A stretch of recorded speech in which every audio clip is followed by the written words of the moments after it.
Assalamualaikum warahmatullahi wabarakatuh.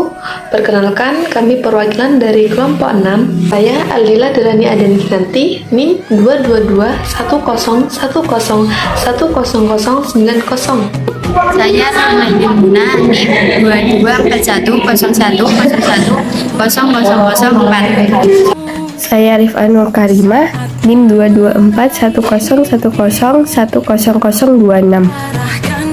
Nama saya Hilyatus Zakiyah, NIM 223101010007. Di sini kami akan menjelaskan tentang Pancasila sebagai sistem filsafat.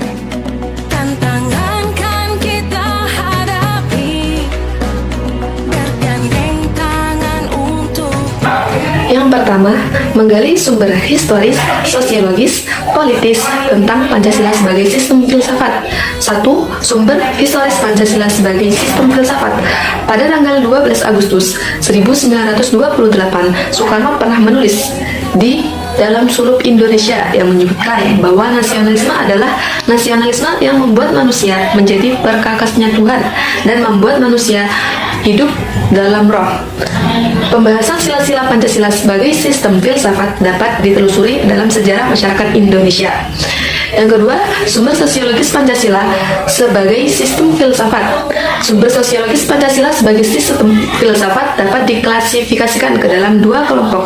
Kelompok yang pertama, memahami sumber sosiologis Pancasila sebagai sistem filsafat dalam pandangan hidup atau kearifan lokal yang memperlihatkan unsur-unsur filosofis Pancasila itu masih berbentuk pedoman hidup yang bersifat praktis dalam berbagai aspek kehidupan.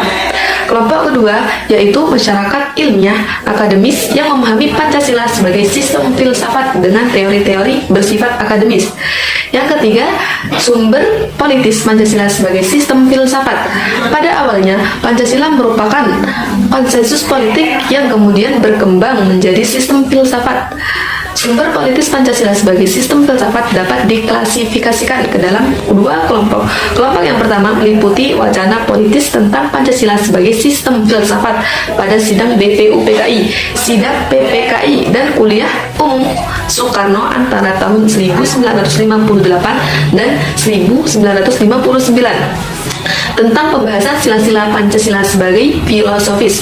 Kelompok yang kedua mencangkup berbagai argumen politis tentang Pancasila sebagai sistem filsafat yang disuarakan kembali di era reformasi dalam pidato politik Habibie pada tanggal 1 Juni 2011.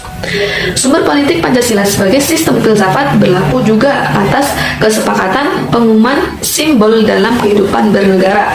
Contoh simbol burung Garuda. Jika Pancasila sebagai sistem filsafat. Pancasila sebagai sistem filsafat dibagi menjadi tiga, yaitu yang pertama pada pemerintahan Soekarno. Pancasila sebagai sistem filsafat dikenal dengan istilah filosofis Grundslag. Gagasan tersebut merupakan perenungan filosofi Soekarno atas rencana berdirinya negara Indonesia Merdeka. Ide tersebut dimaksudkan sebagai dasar kerohanian bagi penyelenggaraan kehidupan bernegara. Yang kedua, pada era Soeharto, kedudukan Pancasila sebagai sistem filsafat berkembang ke arah yang lebih praktis. Dalam hal ini, istilah yang lebih tepat adalah Weltanschauung. Yang ketiga yaitu pada era reformasi. Pancasila sebagai sistem filsafat kurang terdengar resonansinya. Namun, Pancasila sebagai sistem filsafat bergema dalam wacana akademik, termasuk kritik dan renungan yang dilontarkan oleh Habibie dalam pidato 1 Juni 2011. Pancasila sebagai sistem filsafat. Beberapa bentuk tantangan terhadap Pancasila sebagai sistem filsafat muncul dalam bentuk sebagai berikut. Yang pertama adalah kapitalisme. Kapitalisme yaitu aliran yang meyakini bahwa kebebasan individual pemilik modal untuk mengembangkan usahanya dalam tingkat meraih keuntungan sebesar-besarnya merupakan upaya untuk menyejahterakan masyarakat. Baik, saya akan menjelaskan tentang esensi dan urgensi Pancasila sebagai sistem filsafat. Esensi atau hakikat Pancasila sebagai sistem filsafat yaitu terletak pada hal-hal berikut. Yang pertama yaitu hakikat sila ketuhanan. Hakikat sila ketuhanan terletak pada keyakinan bangsa Indonesia bahwa Tuhan sebagai prinsip utama dalam kehidupan semua makhluk.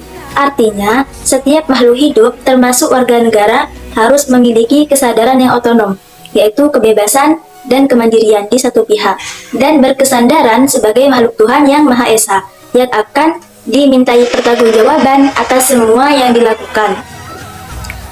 Artinya, kebebasan selalu dihadapkan pada tanggung jawab, dan tanggung jawab tertinggi adalah kepada Sang Pencipta. Yang kedua yaitu hakikat sila kemanusiaan. Hakikat sila kemanusiaan adalah monopluralis yang terdiri atas 3 monodualis, yaitu susunan kodrat, sifat kodrat, dan kedudukan kodrat. Susunan kodrat yaitu jiwa dan raga. Sifat kodrat yaitu makhluk individu dan makhluk sosial. Dan kedudukan kodrat yaitu makhluk pribadi yang otonom dan makhluk Tuhan. Yang ketiga yaitu hakikat sila persatuan. Hakikat sila persatuan terkait dengan semangat kebangsaan. Rasa kebangsaan terwujud dalam bentuk cinta tanah air yang dibedakan dalam 3 jenis, yaitu tanah air real, tanah air formal, dan tanah air mental. Keempat, hakikat sila kerakyatan. Hakikat sila kerakyatan terletak pada prinsip musyawarah. Artinya, keputusan yang diambil lebih didasarkan atas semangat musyawarah atau mufakat, bukan membenarkan begitu saja pendapat mayoritas tanpa peduli terhadap minoritas. Yang kelima, hakikat sila keadilan. Hakikat sila keadilan terwujud dalam 3 aspek, yaitu keadilan distributif, legal, dan komutatif. Keadilan distributif adalah keadilan bersifat membagi dari negara kepada warga negara. Keadilan legal adalah kewajiban warga negara terhadap negara, atau dinamakan keadilan bertaat. Dan keadilan komutatif adalah keadilan antara sesama warga B. negara. Urgensi Pancasila sebagai filsafat. Hal-hal penting yang sangat urgen bagi pengembangan Pancasila sebagai sistem filsafat meliputi hal-hal sebagai berikut. Pertama, meletakkan Pancasila sebagai sistem filsafat dapat memulihkan harga diri bangsa Indonesia sebagai bangsa yang merdeka dalam politik, yuridis, dan juga merdeka dalam mengemukakan ide-ide pemikirannya untuk kemajuan bangsa baik secara material atau spiritual. Kedua, Pancasila sebagai sistem filsafat membangun alam pemikiran yang berakar dari nilai-nilai budaya bangsa Indonesia sendiri sehingga mampu dalam menghadapi berbagai ideologi dunia. Ketiga, Pancasila sebagai sistem filsafat dapat menjadi dasar pijakan untuk menghadapi tantangan globalisasi yang dapat mengenturkan semangat kebangsaan dan melemahkan sendi-sendi perekonomian yang berorientasi pada kesejahteraan rakyat banyak.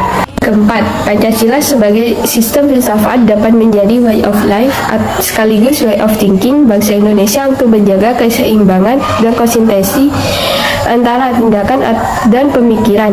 Bahaya yang ditimbulkan kehidupan modern dewasa ini adalah ketidakseimbangan antara cara bertindak dan cara berpikir, cara menimbulkan kerusakan lingkungan dan mental suatu bangsa. Sekian dari kami, apabila ada salah kata, mohon maaf yang sebesar-besarnya. Assalamualaikum warahmatullahi wabarakatuh.